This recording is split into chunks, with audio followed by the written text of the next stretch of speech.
you saw my thought on the topic, action of compassion. Whenever we talk about Buddhism, people always mention about two significant words. That is compassion, compassion, and wisdom. Always. Whenever any lay people ask me a simple question, Thầy, what do you need? Please let me know. I always support you. And I always respond. I need two things. So they really focus. Two things I really need.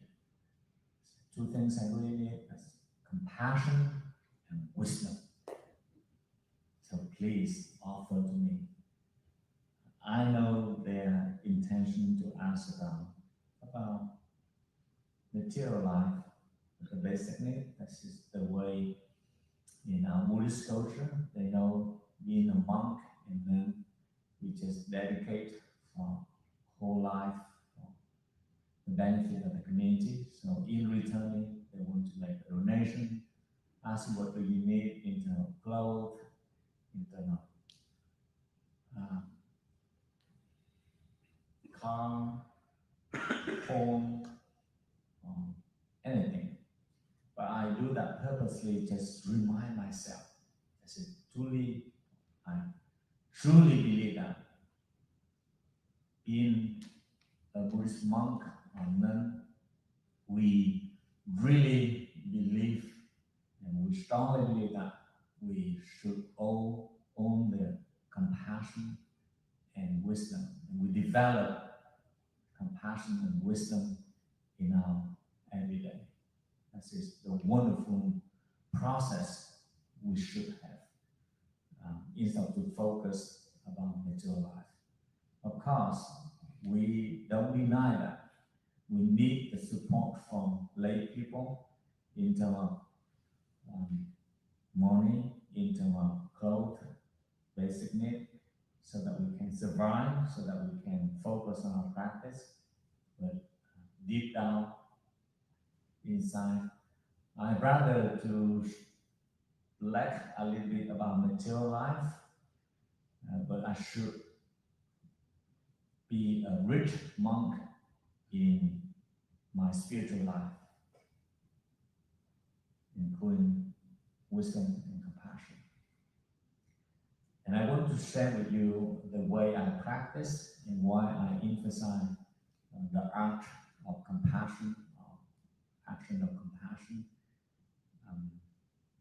Just from original story at the beginning, based on historical Buddha, the history of historical Buddha, is when Siddhartha Gautama, the name before he became the Buddha, the main reason he left his palace just because of his compassion, because he see the people struggle in life, including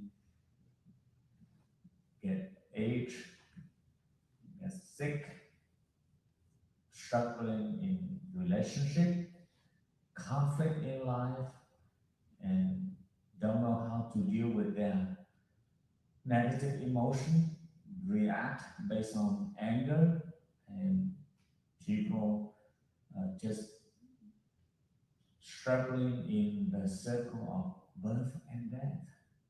So the Buddha raised a very basic question.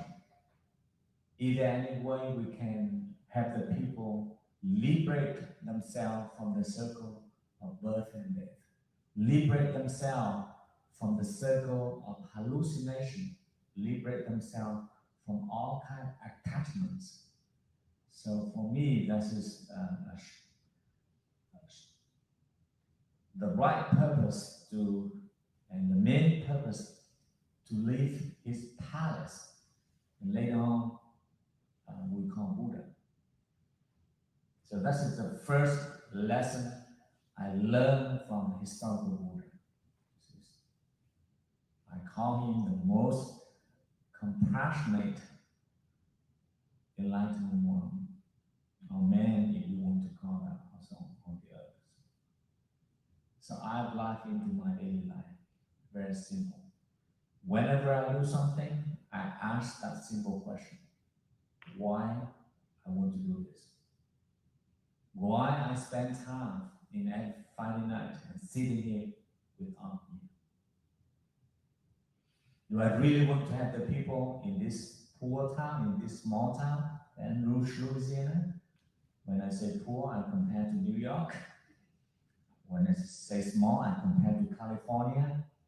Do I really want to have the people in this town to enjoy their life?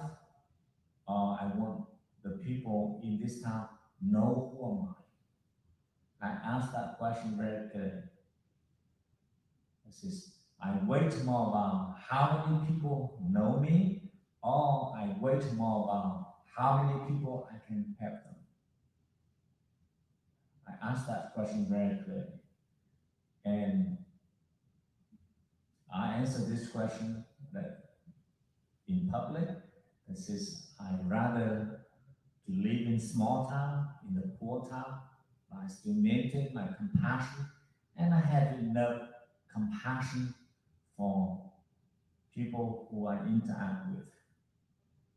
And of course, someday, sometime, I almost burn out my patience and my compassion, and I tranquilly say to the brother, sister who interact with me, at that moment I say, please help me.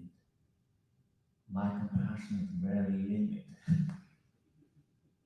So please help me to preserve my basic compassion. And I have to be honest with you, and I do believe that all Jews have love, compassion within, wisdom within, but very limited at this moment, right? So we don't deny that.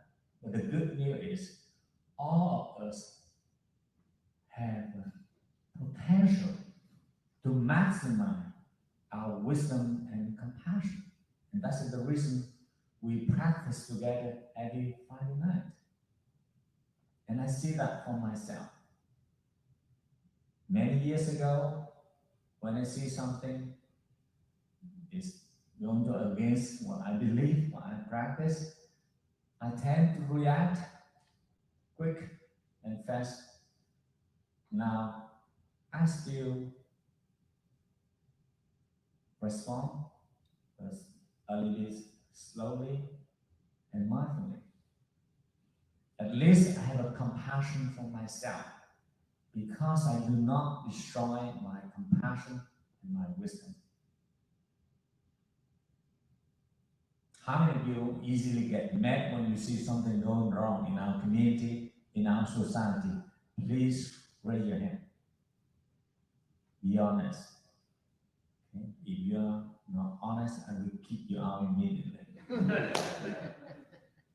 I have that mentality. Sometimes I ask, why? There's so many bad people in society, they continue to enjoy their life. And why so many good people, they have to die, they get sick. Even being a Buddhist monk, I believe in cause and effect, I believe in karma. But at the level of consciousness and logical thinking, I still question about that also. But again, I do not allow myself to focus on that kind of thinking, and then I destroy my inner peace. And I say, well, I have to learn how to accept it is what it is. And try to convince myself and try to support the people. If I think that is not the right action, or that's not compassionate attitude, behavior, I question myself, is there any way I can help this brother, sister develop his compassion or his compassionate attitude or behavior. I carry that attitude, I think it saves a lot of energy for myself. And when I say this, I shared with you the story I shared in this Sangha at least one time already. It's 1999 when I was in Atlanta at Rouge State University. And at the lunchtime, I don't recall exactly what month, but I still remember vividly on that lunchtime. This is the campus, they organize um, the speech and they have community activity and they invited the guest speaker on that day. That is a Tibetan Buddhist monk. And this Tibetan Buddhist monk was sentenced and stayed in the prison 30 years in Tibet under the Chinese communist government. And that's his very emotional story. After he finished his talk, basically he shared his typical day when he was in the prison, what time he wake up, what do he do on the day within 30 years. And I still remember one thing is all people cry and also get mad when we hear about this, get mad when we think about Chinese government. That is, he said every day the police call him into the office. Only one simple question. Do you believe Tibet is a part of China or not? That's all. And he said, if he say yes, they let him return to his room. If he say no, they put the electrical stick into his mouth and just torture him. In 1999, he said, that's it, the reason after he was released from the prison, he had no taste, no feeling at all when he eat anything. Sweet or spicy or bitter, that's it. When he finished his talk, one reporter in the school asked him, different people asked him different questions. I just only remember one question. That's the reporter asked him, could you please share with us, within 30 years in the prison, what is the things make you worry the most? What thing make you worry the most within 30 years? Do you know what he responded? It touched my heart. He said, the thing I really worry within 30 years, this is I just worry I may damage my compassion with this type of brutal action from the Chinese police. I say, oh my Buddha. If I was in his situation, probably I may destroy my compassion easily and retaliate or react immediately. But he said, the thing he really worried that is he may damage his compassion in that situation. And I said, wow, that's it, the power of wisdom, that's it, the power of love, that's the power of compassion from a monk. I remember this story so that I can remind myself. Compared to my situation right now in America, it's nothing to the Tibetan monk in the Chinese prison in Tibet more than 30 years ago. So in short, I want to say this. If you really believe that if you value the wisdom and compassion in your life, please take care of yourself first. Regardless who wrong or who right. Please love yourself. Okay? By not allowing yourself to destroy your wisdom and compassion. Promise? Please raise your hand. Okay? Put your hand on my Bible. Thank you. That's all. beside Sister Reese. How many of you come here tonight first time forever? Please raise your hand. Okay. Could you please introduce yourself? What is your name and why you are here tonight? My name is David McDonald. David McDonald? David McDonald. And I drove from New Orleans because this is my twin brother. We're fraternal. That's why we don't. Thank God. But and Lou is an old friend of mine. So I've always wanted to come and see meditation that he speaks so highly of. So. What did he say about the meditation center? Look at me, please. He says it takes a lot of work. I know that. He tells me when he was up on the roof fixing the roof and helping with things, but he loved it. And so anyway, it's a big part of his life. So I wanted to come see it, as well as to meditate as well and spend some time with my brother. Welcome. Thank you. Yes. I'm Brody. Okay. Can you can wait from we have microphone? That's fine.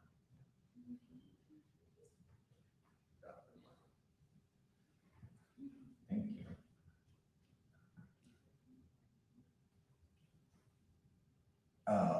I'm Brody. I'm just seeking new experiences, learn something new. That's why I'm here. Why you're here tonight? Friday night is social life. This is not the right place. You are right, but I'm not looking for the social life. Looking for something different. Something new. Can you share with us about your experience tonight? First time, right? Your first time here. First time here, yeah, in Buddhist temple. Kind of peaceful. A lot of practice. I gotta keep pulling myself back. Get myself off my sleepy feet. And try to release the negative physical feeling. I really enjoyed it, man. It's different. A lot longer than my usual practice in the morning. Yeah. Usually you practice at home by yourself? I do, yeah. I just wing it. I'm a wingologist. Just wing it. Okay, just wing it. That's what we call wing in meditation, right? Right. Just trying to learn. Thank you. I'm grateful. Thank you. Okay, Sister Reese, please stand up one more time. I want you to introduce yourself formally, okay? Very formal as possible, please.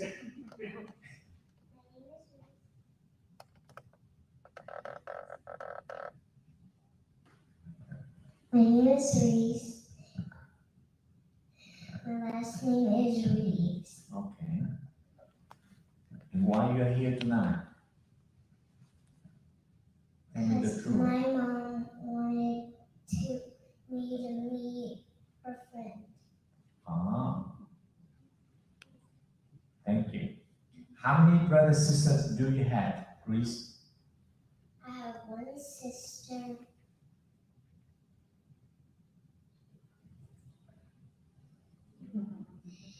And she is a dog. Please tell me your real brother sister, biological brother sister. Okay, thank you. Thank you. Bring your dog here sometime. I have my dog also, okay, in the back here. Thank you. I love your answer so much. Okay, any brother sister in this side first time? Please. My name is Whitney Cotton. I'm here with my husband and definitely trying to find something different, inner peace. And your husband also first time? First time on Friday night. He came on Saturday by accident once. Oh yeah, you have to introduce yourself. This is Friday night, okay? I'm Seth. This story I was telling, we came by accident, my daughter and I, on a Saturday, which was an hour long, and I wasn't prepared for that. We tried to Okay, I'm sorry. That's a good accident. It was a great accident. Great accident. Since then, it's been okay. So tell me what difference between Friday night and Saturday night. I still feel my feet. But no, honestly, all jokes aside, I found some peace through meditation at home, and a friend introduced us to a book about Buddhist teachings, and we're trying to learn more and more, and I like the concept. Thank you. Thank you very much. Yes, yeah. We practice at home, but also we should come here at least one time a week so that we can get support from the whole group and the center also. I see more effective when I practice in the group. That's this I call synergy, right? The collective energy from whole center. Thank you. If you keep coming here every Friday night, okay? And if you keep practice every Friday night in the next 30 years, I do believe that most of you will become the most compassionate couple in America. And never ever argue on Friday night when you come here, okay? If you stay home, I'm not sure about that. Okay? If you come here, I guarantee you, no debate, no discussion, no argument at all. Save our energy. Okay? Thank you. And the wife you mentioned that your name is Whitney Houston?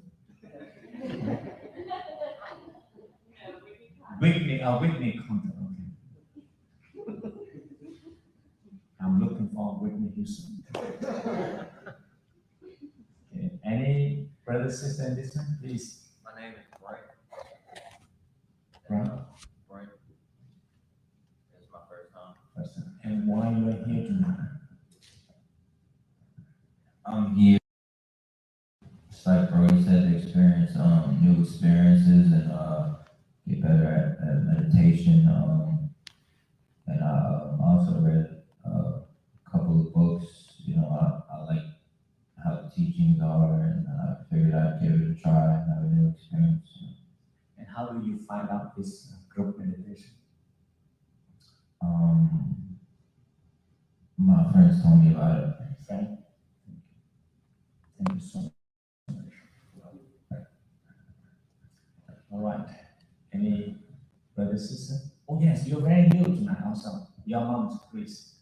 Friday night, first time, right? Well, yeah. Yes, please. First time Friday night, yes. Wednesday, Thursday, Saturday, we don't count, okay? So my name is Ellie Cameron. Actually, it's Ellie Rouge now, just recently married. This is my first time on Friday night. However, I did have the opportunity to come a long time ago, back in 2013.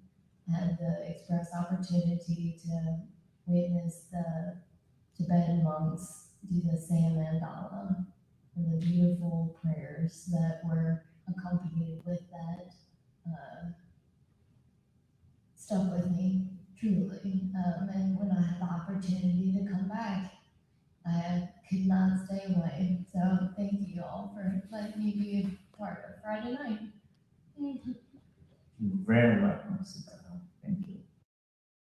All right, and back on the topic tonight, action of compassion. I want to hear from all of you. Any question you may have, any experience related to practice compassion in your daily life, please share with us. This is the time for all brothers in the group. Share your thoughts, share your experience so that we can learn from each other. I want to learn from you also. How many of you sometimes you almost burn out your compassion or love because of your family members? Please raise your hand. I see. Please share your experience, how you can restore and preserve your compassion.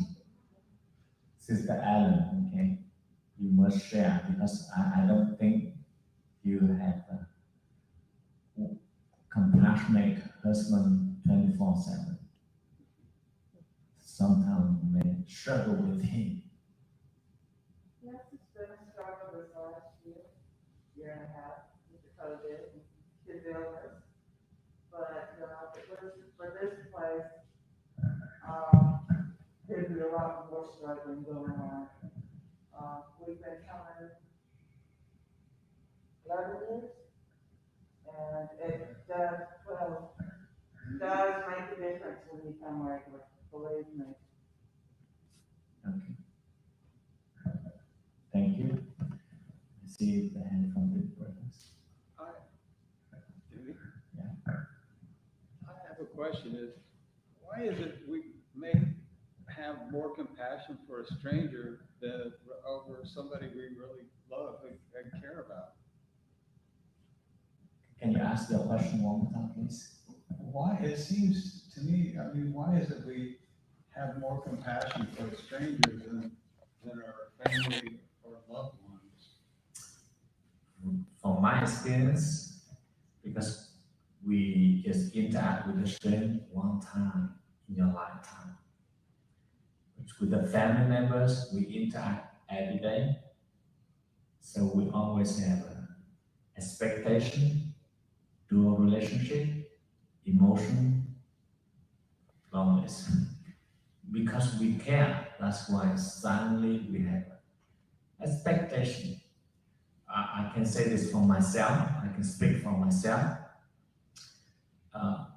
When you have a issue or problems and you come here and talk with me, it's very easy for me to sit down and listen to your issue, problems, and be compassionate, sympathy for you.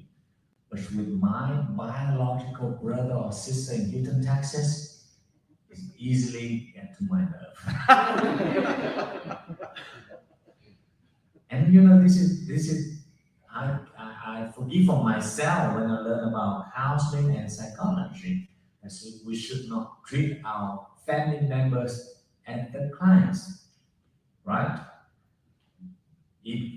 Suppose if you see your brother, sister, or your wife, especially your ex-girlfriend, have problems, you should refer them to another counselor. You cannot say, "Oh, I'm a counselor, so please sit down here and share your thought with me." No way. So back to your question, that's just my experience. So from there, I learned how to maintain the healthy boundary with my siblings in Houston, Texas, so that I can preserve my compassion. That's my experience. I don't know about you, but that's my experience. So, thank you. And that's the reason monk and nun we stay far away from the parents, brothers, sisters, relatives. Okay. Yes, so we can have mutual relationship with our parents. So you can try it and you see it. Okay. Okay. Please sit in monk. Maria in the back.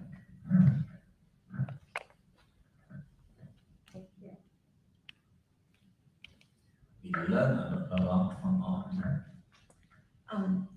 So the talking about family is interesting because I have, with my parents, I mean, I can't nod hard enough about that concept of it's really hard to have compassion. My brother and I worked through it, and I think for us, we're both very self-aware, and we both made an effort to recognize our own shortcomings and try and change. And with my parents, it's a lot harder because they don't have a very high level of self-awareness, and I just have to really be compassionate and just make a really big effort. That's hard. So I visit them once or twice a year, and they live in Florida, and it works out a lot better. So you joke about it, but it really is, for me, it's just having that boundary and limiting the time I spend and loving them from a distance, because that's all that I'm really capable of. But happily, my brother and I have a really good, and I think one more thing is, my mom's birthday is today, so I texted her And they've been on vacation all week, and I said, happy birthday, hope you had a great vacation. She says, basically, worst day ever, we're stuck in Miami and they're towing the plane back because the door's broken, or something like that. And I'm just like, so the negativity, I see that in myself, and I think my dad's very critical, so when I see that in them, I see it in myself, and I've tried to overcome it, and it makes it hard because I'm already primed. And so I'm aware of this. It doesn't make it easier, but at least I understand it. Thank you. When Sister Maria shared her experience, it just triggered a thought. Last year, 2020, most couples who work at home, they have a more challenging time when they get closer. At least several couples contact me and say, hey, I had a problem. I said, what problem? He said, before COVID-19, my wife and me just see each other maximum couple hours a day after return from work. But now, more than 6 months already, we see each other every day. It's really hard for me to maintain peace when I see my wife every day like this. And I say, I'm sorry, I am a monk, I have no experience about this, so please ask someone else, I prefer.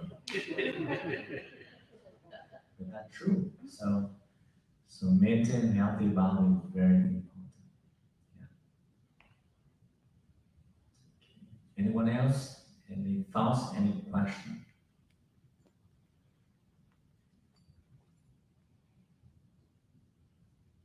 Please.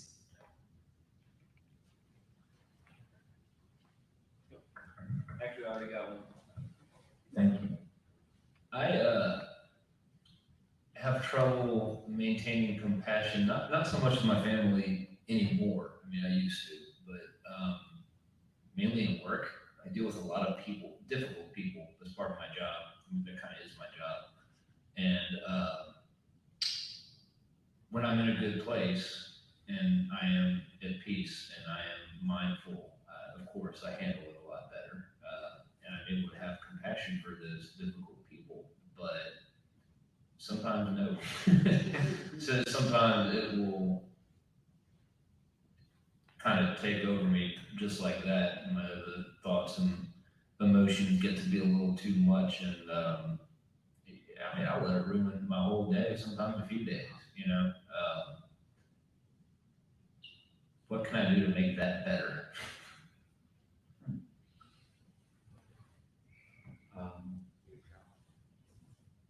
How about this?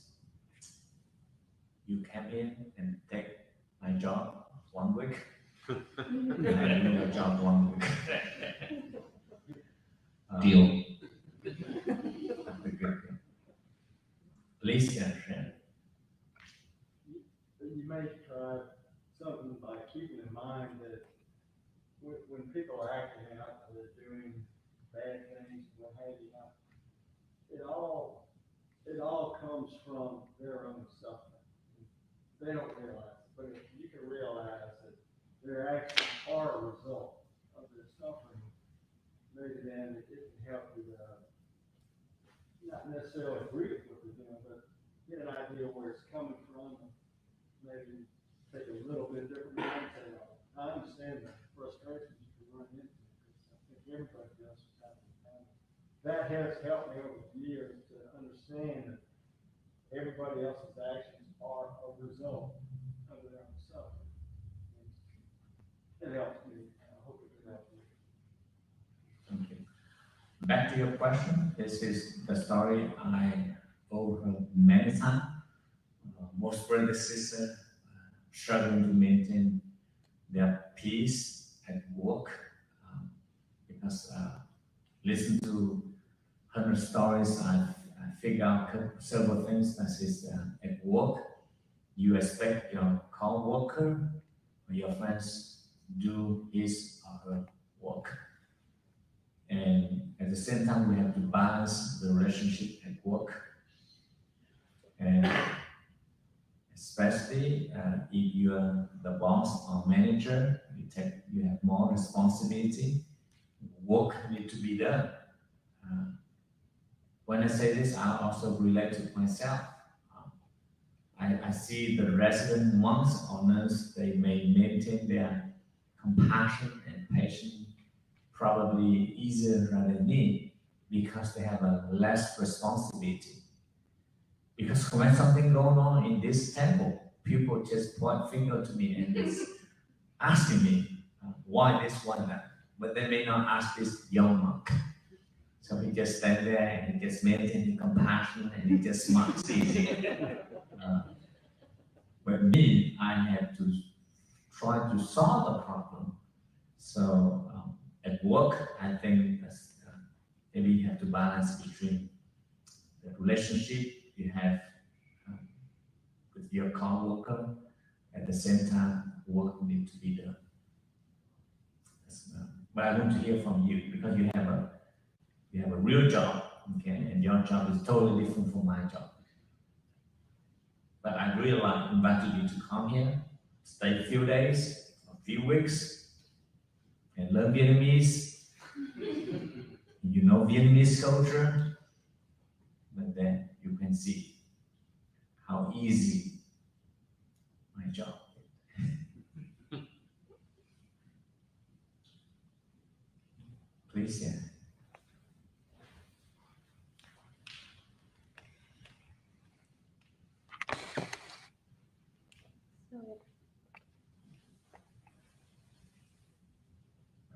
So let me share my own experience regarding your question as to why it's harder to be compassionate towards our loved ones. Why? Why?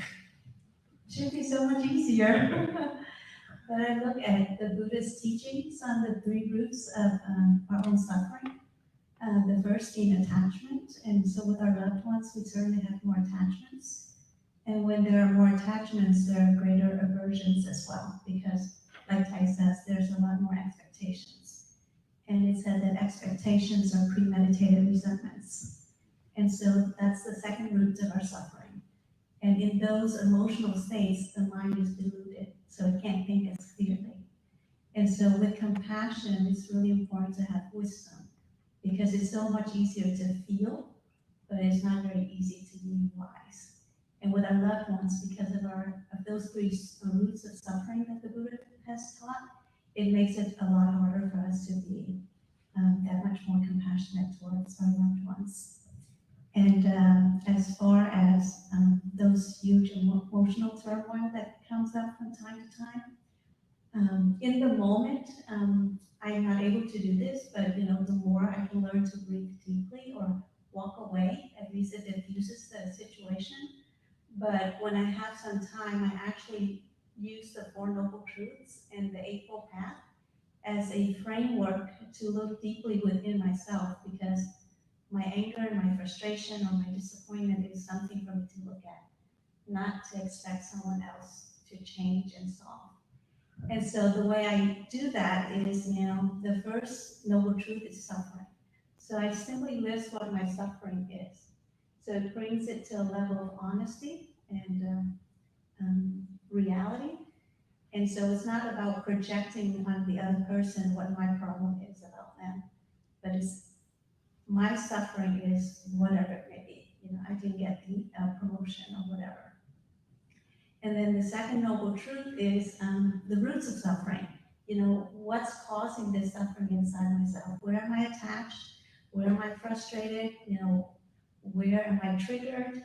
And how is it causing my own mental and emotional state? And then the third Noble Truth is just like a sigh of relief. Oh, there's a solution. There is an end. There's a possibility for me to end this. And then the 4th Noble Truth is the Noble Eightfold Path. And I won't go through all of them, but basically the first one is right view. So where's my view skewed that's causing me this problem? And then you just take it one noble path at a time, and you come to your own resolution, and that's when your freedom comes. So hopefully that's helpful. So I just summarize, probably as what you learn something going on in terms of practice, just return it and take up yourself first. If something you think that should belong to your responsibility, just speak up If something is belong to another person or high level in your company, just inform to the right person and let go. And I know in the reality it's challenging, it's more challenging rather than I say. I know that. You do your best. If someday you cannot handle anymore, come here. Looking for me, I give you the application. And join to my company, no stress.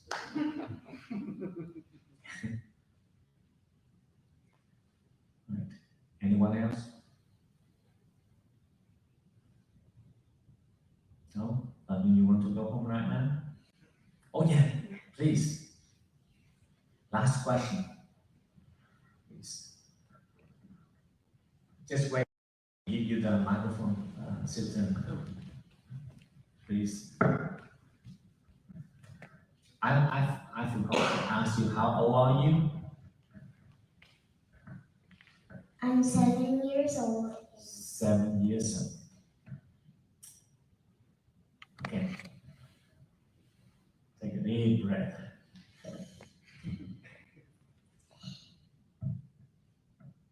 And I just wanted to say that everyone that is nice to other people is our neighbor. Wow. Thank you. You teach us a great lesson. Be compassionate to all brothers and sisters. Thank you. Right. Thank you very much. I said it's enough to make a conclusion for tonight, right? Be kind, be nice to yourself, to everyone. I wish myself and all of you for your best. Always return to yourself and really take care of yourself first. I see the weakness from our culture in general is somehow people allow themselves to focus too much outside. Point the finger to the other people when something going on, and they lose the opportunity to look back themselves. Buddhist culture is totally different. Self-reflection, self-reflection, self-reflection. Is there anything I can take care of myself first? Like the story I shared with you, right? Your situation is very challenging, but nothing compared to Tibetan monk in the story I shared with you, right? If you want to do the test, come here every day and I ask you one question.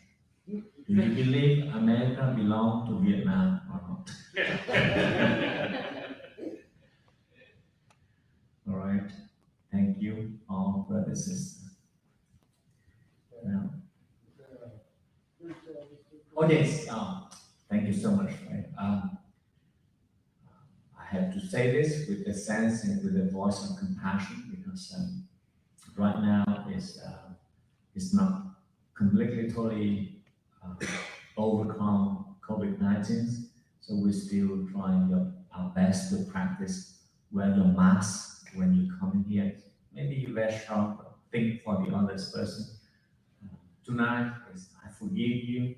Next Friday night, I remind you one more time. If you forget, we still have a mask over there. I know this is very uncomfortable sometimes, I can see. What if they could come more comfortable if we bring out vaccination cards?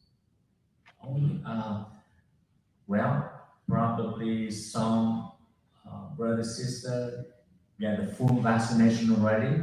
Some of them may not want. I don't want to go to forcing anyone check the vaccination card, but I encourage you just continue to maintain our practice so that we have more peace. I understand your point, okay?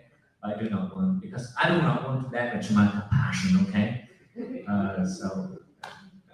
Just be aware of this. Thank you, Brother Bob. You want to say something? Yes, I was reminding you of the food sale. Oh, yeah, food sale. You remind me something, but I remember something else. Okay? Thank you, Brother Bob. As you know, no monks and nuns sitting here tonight just because of we have a vegetarian food sale this Sunday, start at 10 a.m. So I respectfully invite at 9 a.m. Sorry, 9 a.m. I invite all brothers and sisters to come here and support the community by enjoying the vegetarian food sale on this Sunday at 9 a.m. And usually it's run very quick and fast. So please make sure come a little bit early, okay? So that you can enjoy. And this is the way we sustain our utility, sustain our activity here. As you know, the temple, we do not have a membership like another organization. So we organize this with the purpose to let you have a chance to enjoy Vietnamese vegetarian dishes and also support the summer. And thank you, Brother Bob, for your compassionate report. And now we invite our brothers and sisters.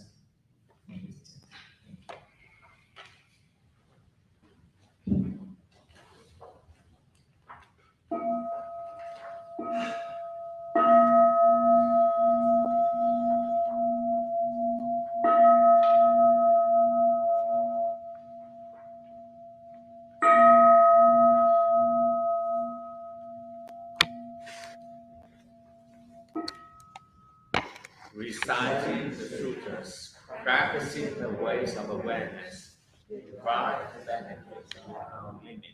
We vow to share the fruit with all beings.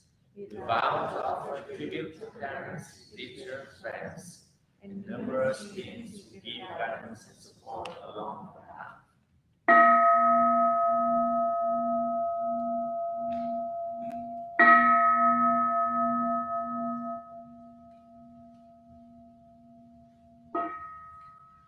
May we be born in the here in the lotus to symbolize no birth. May Buddha and Bodhisattva be our companions on the path of practice.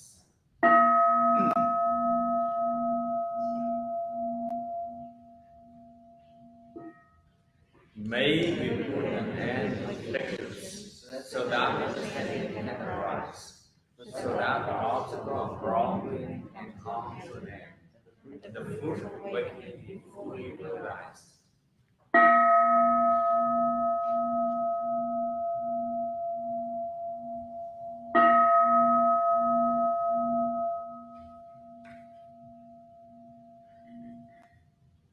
The day is now ended.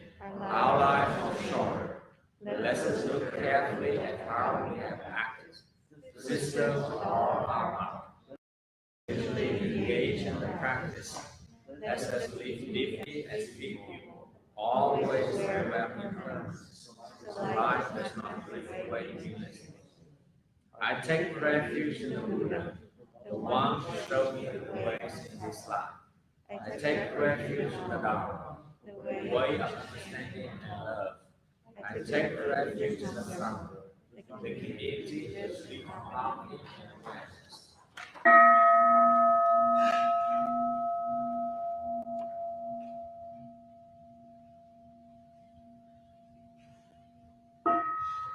Since I have taken refuge in the Buddha, I seek the path of beauty in the world. Since I have taken refuge in the Dharma, I am learning and practicing ways of transformation. Since I have taken refuge in the Sangha, I have the Sangha to shine light on my practice and support me on the path of practice.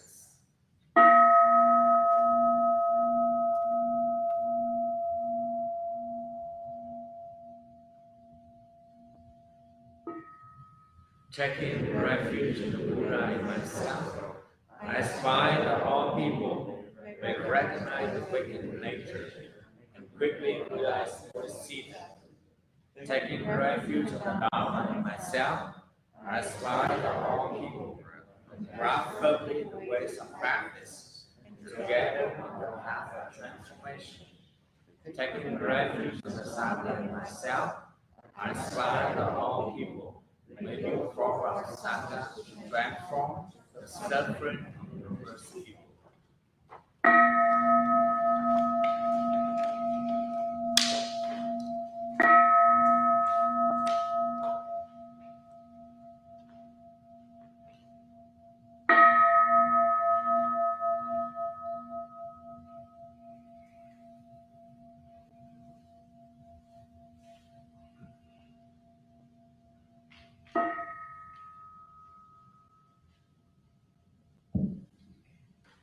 long time. Thank you all, brothers and sisters, especially Sister Rouge. Can you call me every Friday night like this?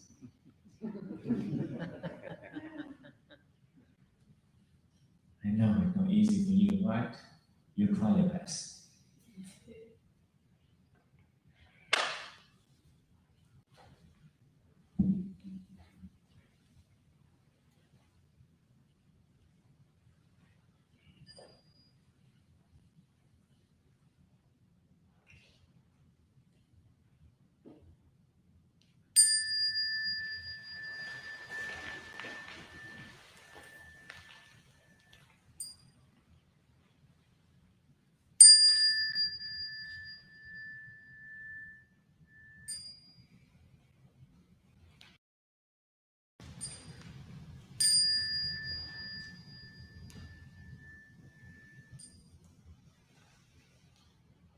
Thank you.